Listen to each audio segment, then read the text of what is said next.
তার সুরক্ষিত হলো শয়তান থেকে, যে এলো তরিকায় বাগদাদওয়ালা মুর্শিদ। আলহামদুলিল্লাহি রব্বিল আলামিন ওয়াসসালাতু ওয়াসসালামু আলা খাতামিন নবিয়্যিন আম্মা বা'দু ফাআউযু বিল্লাহি মিনাশ শাইতানির রাজীম বিসমিল্লাহির রহমানির রহিম। আসসালাতু ওয়াসসালামু আলাইকা ইয়া রাসূলুল্লাহ ওয়া আলা আলিকা ওয়া আসহাবিকা ইয়া হাবিবাল্লাহ। আসসালাতু ওয়াসসালামু আলাইকা ইয়া নবিয়্যাল্লাহ ওয়া আলা আলিকা ওয়া আসহাবিকা ইয়া নূরাল্লাহ। অনুষ্ঠান তরিকতের পথ নিয়ে আরও একবার উপস্থিত হয়েছি। যারা এই সঙ্গ দিচ্ছেন সকলকে জানাই অনুষ্ঠানে স্বাগত। আসুন নবী পাক সাল্লাল্লাহু আলাইহি ওয়াসাল্লাম এর ফরমান মোতাবিক ভালো ভালো আমরা কিছু নিয়ত করে নিই। ইলমে দ্বীন শিক্ষা অর্জনের নিয়তে বয়ান করব, শুনবো ইনশাআল্লাহ তাআলা। শিক্ষণীয় বিষয়বস্তুগুলো নিজে শিখব, অন্যের নিকট পৌঁছিয়ে সওয়াবের ভাগীদার হব এবং বিশেষ করে তরিকত বিষয়ক বয়ান আমরা শ্রবণ করব, যাতে তরিকতের স্তরগুলো আমরা বুঝতে পারি এবং তার মধ্যে আমরা কামিয়াবি অর্জন করতে পারি। ফানাফির রসুল, ফানাফিল্লাহ, বাকাবিল্লাহ পর্যন্ত আমরা পৌঁছতে পারি। পীর মুর্শিদের আদব কায়দাগুলো আমরা শিখতে পারি এবং এর উপর আমল করতে পারি। যখনই সল্লু আলাল হাবিব বলা হবে তখন যে কোনো আমরা একটি দুরূদ শরীফ পাঠ করব ইনশাআল্লাহ। কেননা দরুদে পাকের অগণিত ফজিলাত এবং বারাকাত রয়েছে।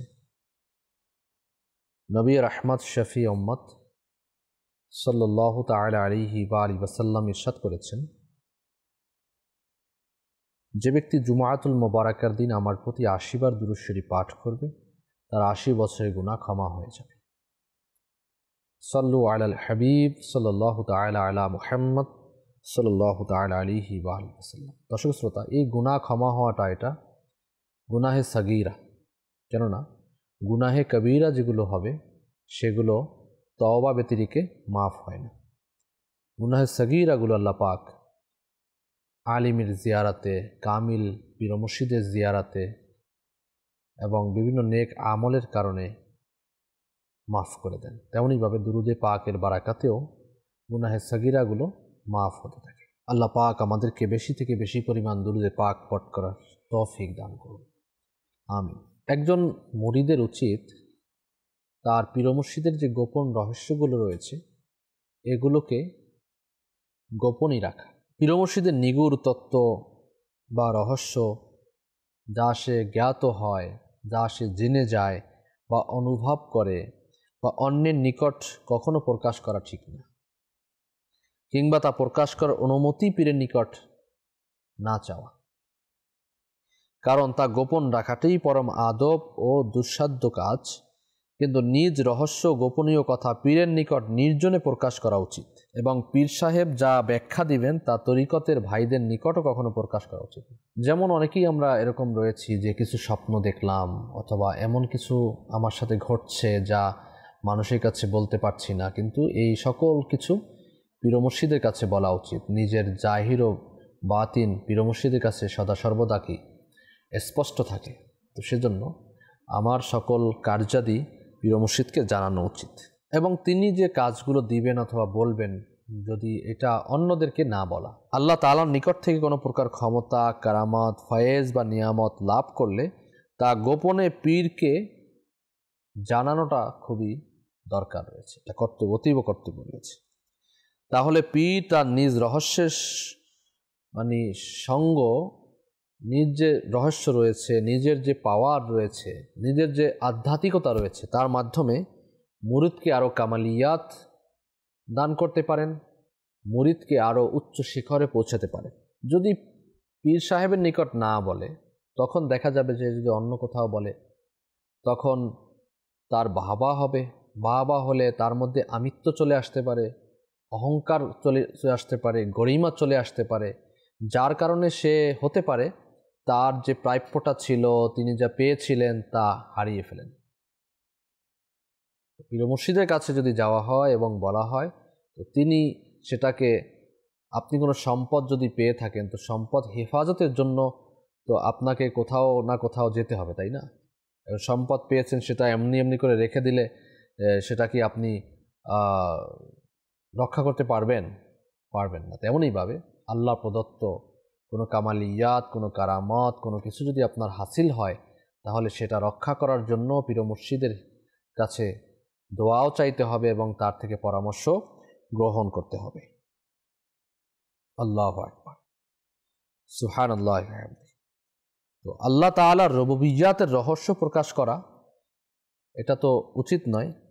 অতএব রহস্য নিগূঢ় তত্ত্ব গোপন রাখার ক্ষমতা অর্জন করা অত্যন্ত কর্তব্য, এবং তা প্রকাশ করা কোনো কিছু যদি অন্বেষণ করার হয়, তাহলে এটা এমনটা করা উচিত না। কোনো রহস্য অনেক সময় দেখা যায় এটা কেন বলল, কী জন্য বলল, এর রহস্য উদ্ঘাটন করতে চাই, মানে প্রশ্নের উপর প্রশ্ন, প্রশ্নের উপর প্রশ্ন। এ ধরনের মানুষজন আসলে বেশি দিন ভালো থাকতে পারেন না।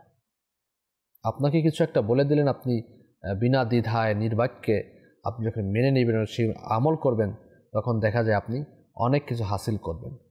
আর এটাই কিন্তু ইসলামের শিক্ষা। আপনি দেখুন না, সূরা বাকারার যদি শানে নজুল পড়েন, যে একটা গাভীকে জবেহ করার জন্য বলল। এখন যদি সে একটা গাভী এনেই, তাফসীরকারকগণ বলেন, যদি একটা গাভী এনেই তিনি জবেহ করে দিতেন, তাহলে কিন্তু হয়ে যেত। এখন প্রশ্ন করছেন যে ইয়া নবী আল্লাহ, কী ধরনের গাভী হবে, কী রঙের হবে, তো এটা কেমন হবে, বয়স কতটুকু হবে, বিভিন্ন প্রশ্ন করতে করতে যত প্রশ্ন করেছেন ততই ফেসেছে। পরক্ষণে দেখা গেল এত দাম দিয়ে সেই গাভীটি ক্রয় করতে হলো, যা এক প্রকার দুঃসাধ্য ব্যাপার হয়ে গিয়েছে। সেজন্য বুজুর্গানে কেরাম থেকে প্রশ্ন যত কম করা যায় ততই ভালো। আপনি কোনো ওলিয়ে কামিলের দরবারে গিয়েছেন, তিনি যা কিছু বলেছেন আপনি নির্দ্বিধায় নির্বাক্যে যখন মেনে নেবেন, তখন হতে পারে এর মধ্যে আপনার কোনো ভালো নিহিত রয়েছে। নিজ অন্তরে যে সকল খাতার বা ওয়াসওয়াসা উদয় হয়, অনেক ওয়াসওয়াসা আসতে পারে, অনেক কিছু উদয় হতে পারে, এগুলো আপনার পীর মুর্শিদের নিকট ব্যক্ত করা। তাহলে কি হবে, এগুলোর কাট তিনি করে দিবেন, যে এই ওয়াসওয়াসা আসছে আমি এর কি করব, এই ওয়াসওয়াসা আসছে আমি এটা কি করব। ফর এক্সাম্পল, আপনি কোনো ডক্টরের শরণাপন্ন হলেন, ডক্টরকে, আপনার পার্সোনাল ডক্টর, তিনি আপনার ট্রিটমেন্ট করছেন, ট্রিটমেন্ট করার কারণে কিছু ঔষধ দিয়েছেন, তিনি বলে দিয়েছেন যে আপনার কি কি সমস্যা আমাকে জানাবেন। কারণ আপনি যদি এই ঔষধ সেবনকালীন সময় আপনার এটাও সমস্যা হচ্ছে, ওটাও হচ্ছে, সেটাও হচ্ছে, যদি ডক্টরের কাছে না বলেন, তাহলে আপনার রোগ কিন্তু সঠিকভাবে কি হবে না, আপনার সঠিকভাবে যাবে না, তাই না? সেজন্য পীর মুর্শিদের নিকটে নিজের যে ওয়াসওয়াসার কথা, নিজের ভিতর যে কষ্টের কথা অথবা সমস্যার কথাগুলো তার কাছে শেয়ার করতে হবে ইনশাআল্লাহ আযজা ওয়া জাল। নচেত শীঘ্রই মুরিদকে শয়তানের ছলে পড়তে হবে এবং মরদুদ, লাঞ্ছিত, বিতাড়িত হতে হবে। পীর ও মুর্শিদ হচ্ছেন চিকিৎসক তুল্য।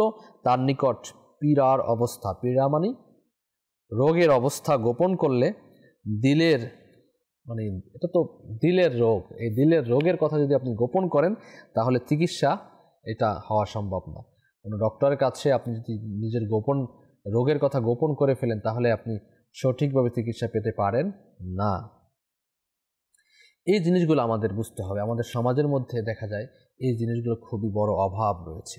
এজন্য আমাদের পীর মুর্শিদের পক্ষ থেকে অনেক কিছু আমরা পাইতে কষ্ট হয়ে যায়, অনেক কিছু আমরা হয়ে যায়। এজন্য ইলমে তাসাউফ আমাদের খুবই জরুরি রয়েছে, এটা শিক্ষা গ্রহণ করা খুব জরুরি রয়েছে।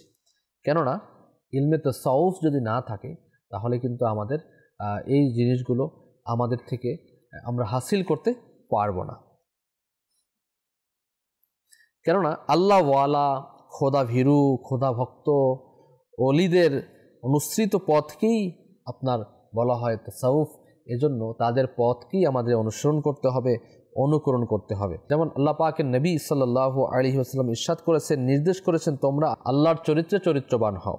তার এই মহান উক্তির প্রকৃত অর্থ হলো যে আল্লাহ তাআলা যেসব ঐশী গুণাবলী রয়েছে, সেসব গুণাবলীতে গুণান্বিত হওয়াকেই আল্লাহ তাআলার রঙে রঞ্জিত হওয়া বোঝানো হয়েছে। যেমন আল্লাহর স্বভাবে তার পুত পবিত্র চরিত্রে কোনো প্রকার কামনা, লালসা, হিংসা, প্রতারণা, পানাহার, কুপ্রবৃত্তি, নিদ্রা প্রভৃতি মোটেও নেই।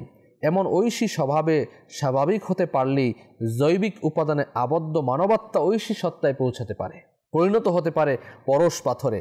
এজন্য মহান রব তাআলা কোরআনুল কারীমের মধ্যে ইরশাদ করেছেন, সূরা বাকারা আয়াত নম্বর 138, তর্জমা, তোমরা আল্লাহর রঙে রঙিন হও, আর আল্লাহ ছাড়া এমন কেই বা আছে যে সর্বোত্তম রং প্রদান করতে পারে। সুতরাং আল্লাহর আধ্যাত্মিক গুণে গুণান্বিত, আল্লাহর স্বভাবে স্বভাবিত হতে পেরেছেন তিনি আল্লাহ তাআলার বেলায়েতপ্রাপ্ত ওলি, সুফি, দরবেশ, মুর্শিদ, পীর, মোট কথা ইনসানে কামিল বা পরিপূর্ণ মানব নামে অভিহিত। এমন মহামানবদের সম্পর্কেই আল্লাহ পাক ইরশাদ করেছেন, পবিত্র কোরআনে সুসংবাদ প্রদান করেছেন, তাদের জন্যই রয়েছে দুনিয়া ও আখিরাতের সুসংবাদ। সুবহানাল্লাহি ওয়া বিহামদিহি। এজন্য আল্লাহ ওয়ালাদের সাথে আমাদের করতে হবে। এখানে অনেকে হয়তো অনেক ধরনের কথা নাও বুঝতে পারে যে আল্লাহর স্বভাবে সবাই এখানে শিরিক হয়ে যাচ্ছে। না, এখানে শিরিক না, এখানে শিরকের কোনো কথা না। যেমন কামনা, লালসা, হিংসা, প্রতারণা, পানাহার এগুলো করা থেকে তো আপনার আল্লাহ পাক পুত পবিত্র জাতের সাথে। একজন মুমিন বান্দা মধ্যে কামনা বাসনা থাকতে পারে না, একজন মুমিন বান্দার মধ্যে হিংসা প্রতারণা থাকতে পারে না। একজন মুমিন বান্দার ব্যাপারে মুমিনের যে আপনার গুণাবলীর মধ্যে আসছে, সে কম খাবে, কম ঘুমাবে, কম কথা বলবে। সুবহানাল্লাহি ওয়া বিহামদিহি। এবং অনেক আল্লাহর ওলিগণ এরকমও পাওয়া যায় যে যারা তৃষ্ণার্ত থাকতেন, খাবার খেতেন না, নিজের নফসে আম্মারাকে শুধরানোর জন্য, নিজের নফসের আম্মারাকে কষ্ট দেওয়ার জন্য তারা কত কত সাধনা পর্যন্ত করেছেন। সুবহানাল্লাহি ওয়া বিহামদিহি। আল্লাহু আকবার, আল্লাহু আকবার। এজন্য নবী পাক সাল্লাল্লাহু তাআলা আলাইহি ওয়া সাল্লাম যেই পথ আমাদেরকে দিয়েছেন, মত দিয়েছেন, সেজন্য আমাদেরকে এই কাজগুলো করতে হবে। তো এই যে ব্যাপারগুলো, যেমন আপনার তরিকতের মধ্যে দুটি পথ রয়েছে, একটা হচ্ছে জাহিরি পথ, একটা হচ্ছে বাতিনি পথ। তো জাহির হচ্ছে দেহাবরণ ও শরীয়তসম্মত জীবন ব্যবস্থা, আর বাতিন হলো আপনার তরিকত, তাই না? এখন অনেকে বলতে শোনা যায়, অনেকে বলে ফেলে যে শরীয়ত এগুলো কিছু না, মারিফত অর্জন করাই সবচেয়ে বড় জিনিস। কিন্তু বুজুর্গানে কেরামের কিতাব এবং তরিকতের যত কিতাব রয়েছে অধ্যয়ন করলে এটাই পাওয়া যায়, যার মধ্যে শরীয়ত নেই তার মধ্যে মারিফত বাতিন কিছু আছে বলে কেউ প্রমাণ করতে পারবে না। এটাই হচ্ছে সর্বসাকুল্যে বুজুর্গানে কেরামের মতামত। এই জিনিসগুলো আমাদের বুঝতে হবে যে আপনার বাতিন যে কথা সবাই বলে থাকে, মারিফাতের কথা বলা থাকে, ধর্মের সংরক্ষণ বা তার সদানুষ্ঠানসমূহ প্রতিপালনের মুখ্য উদ্দেশ্য হচ্ছে আত্মার উন্নতি সাধন। নৈতিক চরিত্রের অবনতি থেকে আত্মশুদ্ধি লাভ করাই ধর্ম পালনের অন্যতম লক্ষ্য। এই লক্ষ্যে উন্নতি হওয়ার জন্য আপনার এই তরিকত শিক্ষা, তাসাউফ শিক্ষা, পীর মুর্শিদের দরবারে যাওয়া, কামিল পীরের হাতে হাত দিয়ে বায়াত গ্রহণ করা, এটা আবশ্যকতা, অপরিহার্য রয়েছে। এজন্যই তাসাউফ শিক্ষার প্রতি উৎসাহ দেওয়া হয়েছে। মনোনিবেশ সৃষ্টির উদ্দেশ্যে কালিমায়ে তাইয়্যিবা দুইবার অবতীর্ণ হয়েছে। যেমন মহান আল্লাহ তাআলা তার পবিত্র কোরআনে রাসূলুল্লাহ সাল্লাল্লাহু আলাইহি সাল্লামকে লক্ষ্য করে বলেন, হে রাসূল, আপনি জেনে রাখুন আল্লাহ ব্যতীত অন্য কোনো ইলাহ বা প্রভু নেই। ক্ষমা প্রার্থনা করুন আপনার মুমিন নর নারীদের পাপের জন্য। এই আয়াত অবতীর্ণ হওয়ার পর থেকেই আপনার কালিমা তাইয়্যিবার অভ্যন্তরীণ উদ্দেশ্যের প্রতি মনোসংযোগ সৃষ্টির নিমিত্তে ইলমে তাসাউফ তরিকত শিক্ষার প্রতি আপনার মুসলমানদের একটা জাগ্রত হয়েছে, আগ্রহ জেগে গেছে। তাসাউফ বিষয়টি যেমন একটি আত্মতাত্ত্বিক গোপন রহস্যবেদ্যা আবৃত, তদ্রূপ তাসাউফ তরিকত শব্দটির মধ্যে একটি গোপন তাৎপর্য রহস্য নিহিত রয়েছে। আল্লাহু আকবার, সুবহানাল্লাহি ওয়া বিহামদিহি, আল্লাহু আকবার। এজন্য এর সমন্বয় বুজুর্গানে কেরাম এভাবে করেন যে তাসাউফ দ্বারা তওবাকে বোঝানো হয়েছে। কারণ তাসাউফ বা সুফি শিক্ষার প্রথম পাঠ সূচনাই হয় তওবার দ্বারা। আপনি কোনো কামিল পীরের কাছে যাবেন, তখন তিনি বায়াত গ্রহণ প্রাককালে আপনাকে কি করবে? তওবা করাবে। তো তাসাউফ এর প্রথম কি? তা দিয়ে তওবা। আপনাকে প্রথমে তওবা করতে হবে। কোরআন হাদিস ও সুফিদের উক্তি দ্বারা তওবার গুরুত্ব ব্যাখ্যা বিশ্লেষণ করতে গেলে একটি পৃথক কিতাব রচনা প্রয়োজন হয়ে যাবে। তওবার উপরে যখন আমরা কোনো প্রোগ্রাম করি তখন দেখা যায় ঘন্টার উপর ঘন্টা আলোচনা করা যায়, আর এজন্য তওবাতুন নসুহ করার জন্য বলা হয়েছে। এরপরে আসুন সদ দ্বারা কি বোঝানো হয়েছে? সফা। সফা বোঝানো হয়েছে, যেহেতু সফা অর্থ আত্মার পবিত্রকরণ পদ্ধতি। এই আত্মশুদ্ধি লাভ করাই সুফি সাধনার মূল লক্ষ্য। আমাদেরকে এই কাজগুলো করতে হবে। সুফি শাস্ত্রে বা সুফিদের ভাষায় আত্মশুদ্ধিকে বলা হয় তাজকিয়ায়ে নফস। এই তাজকিয়ায়ে নফস, ইসলামে নফস হলো সুফি শিক্ষার দ্বিতীয় পাঠ। আত্মশুদ্ধি হাসিলের পথে বাধার সৃষ্টি করে আসছে মানুষের পশব প্রবৃত্তিসমূহ, নফসে আম্মারা। এই পশব প্রবৃত্তির বিরুদ্ধে সুফি ইজাম, সুফিগণ, আল্লাহর ওলিগণ, তরিকতপন্থীগণ তার পুরো জীবন ধরেই আত্মসংগ্রামে রত থাকেন। অল্প কথায় এটাই বলা যায় যে নিজের নফসে আম্মারার বিপরীত কাজ করা, নিজের নফসে আম্মারার বিপরীত কাজ করে নফসে মুতমাইন্না করার লক্ষ্যে যে কাজ করা হয় তাকেই বলা হয় সাফা, অর্থাৎ আত্মার পবিত্র করতে হবে। এরপরে ওয়াও দ্বারা ভিলায়াত বলা হয়েছে, কেননা তাসাউফ শিক্ষার প্রথম পাঠ তওবা, দ্বিতীয় পাঠ সাফা এবং তৃতীয় পাঠ হচ্ছে বিলায়াত। প্রথম দুটি ধাপ পেরিয়ে তৃতীয় ধাপে উন্নতি হতে পারলেই বিলায়াত হাসিল হয়। সুবহানাল্লাহি ওয়া বিহামদিহি। আল্লাহ তাআলার প্রিয় ভাজন হওয়া যায়, আল্লাহ তাআলার সান্নিধ্যে যাওয়া যায়। আর বিলায়াতপ্রাপ্ত ওলিদের প্রতি ইলহাম হয়। বিলায়াতপ্রাপ্ত ওলিদের উপর বিশ্ব পরিচালনার গোপন দায়িত্ববান ন্যস্ত হয়। এজন্য ওলিদের কিছু ভাগ থাকে, কেউ কুতুব হয়, কেউ আবদাল হয়, এভাবে করে ভাগ ভাগ থাকে। কেউ গৌস হয়, কেউ গৌসে আজম হয়। তো ওয়াওর পরে ফা দ্বারা ফানাফিল্লাহ বোঝানো হয়েছে। এটি তাসাউফ শিক্ষার চতুর্থ স্তর এবং তাসাউফ শিক্ষার সর্বোচ্চ পর্যায়। এই স্তরে উন্নীত সুফিগণ আল্লাহতে বিলীন হয়ে যায়। ফানাবাদের প্রবর্তক হলেন হযরত বাইজিদ বুস্তামি রহমতুল্লাহ আলাইহি। আল্লাহ রঙে রঙিন হয়ে যাওয়ার নামই ফানাফিল্লাহ।